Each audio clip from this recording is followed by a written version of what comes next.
Manchester United head coach Carrick has provided some insight into why Benjamin Sesko was replaced at half-time of the 3-2 win over Liverpool. The Slovenia international scored the second goal of the fabulous victory, his 11th in the league and 12th in all competitions, and led the line magnificently. However, he was clearly hurt when being shoved off the pitch by Konate when trying to protect the ball towards the corner flag. It led to a nasty fall into the advertising hoardings and Sesko was unable to continue. Following the break, he got a bang on his shin when he fell down the side of the pitch. Carrick explained to MUFC. It's something that he's been carrying for a little bit as well, so we've had to manage him a bit, but he certainly had a bang right on the same spot. It's as simple as that really. In a separate interview with Sky Sports, Carrick added, he's been carrying a bit of a shin problem for some time, and it was when we got pushed into the hoarding and down the dip, so that was it. The centre-forward's ability to hold the ball up in attack was clearly missed in the second half, but Kobbie Mainoo came up trumps with a superb 77th minute winner on another great afternoon for the Reds. United are next in action on Saturday, when travelling to Sunderland for our penultimate away fixture of the campaign. Sesko netted in the corresponding game against the Black Cats and will hope to be available for the trip to the northeast. The Benjamin Sesko injury concern has cast a slight shadow over what was otherwise a memorable afternoon at Old Trafford. The 22-year-old Slovenian striker was the heartbeat of Manchester United's first-half performance against Liverpool on Sunday, scoring his 11th Premier League goal of the season before limping out of the contest at half-time with an aggravated shin problem. While the result, a hard-fought 3-2 Premier League victory that sealed United's place in next season's Champions League, gave fans every reason to celebrate, the Benjamin Sesko injury update is now firmly at the top of the club's to-do list heading into the final weeks of the season.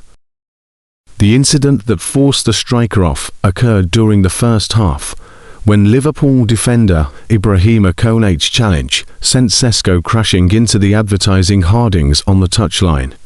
It wasn't just a fresh knock, it landed directly on a spot that had already been troubling the forward for some time. Manchester United head coach Carrick confirmed the details in his post-match interviews. Speaking to MUFC, he said the striker had taken a direct blow to the same area of the shin that the club had already been carefully managing. In a separate conversation with Sky Sports, he added that Sesko had been carrying the shin issue for a while before Sunday's collision made it impossible to continue. Sesko was spotted hobbling back to his seat on the bench at half-time, replaced by Amad Diallo for the second period. His exit was not taken lightly, as his physical presence and ability to hold up play had been a significant factor in how United had carved Liverpool open in the first half.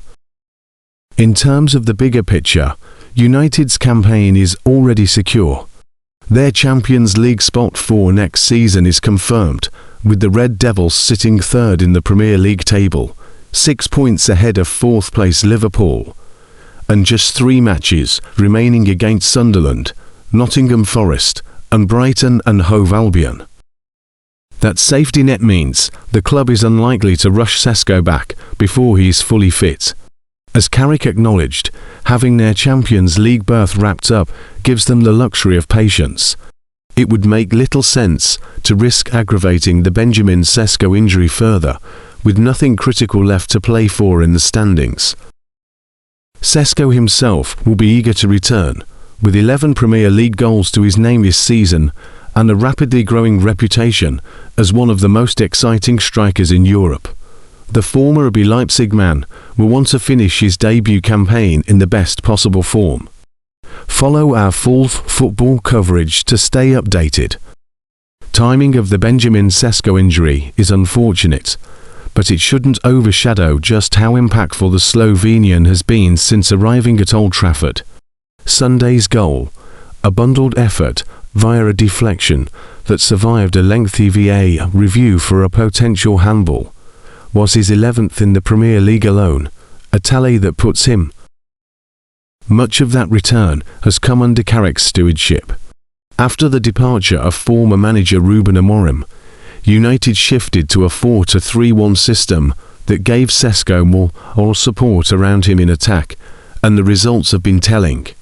10 of his goals have come since that tactical adjustment, highlighting just how much the structure suits his game.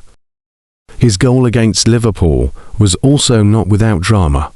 The ball appeared to strike his hand before crossing the line, triggering a 3-minute VAR review that tested the nerves of the Old Trafford faithful.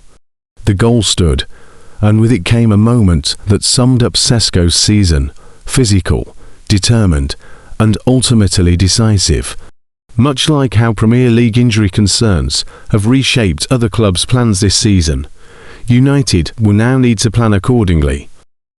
Carrick gave no specific timeline on the Benjamin Sesko injury, and the club is yet to release further medical details. The earliest Sesko could realistically return is the trip to Sunderland on Saturday, though given the pre-existing nature of the shin problem and the risk of making it worse, a cautious approach seems far more likely. United, for their part, are in no mood to take chances with a player who could be central to their Champions League ambitions next season. As Carrick told reporters after the final whistle, the focus now shifts to finishing the season strongly, and that includes making sure their striker returns in full health. For a club that has rediscovered momentum and belief under Carrick's guidance, keeping Sesko fit and firing into next season is every bit as important as how these final 3 matches unfold.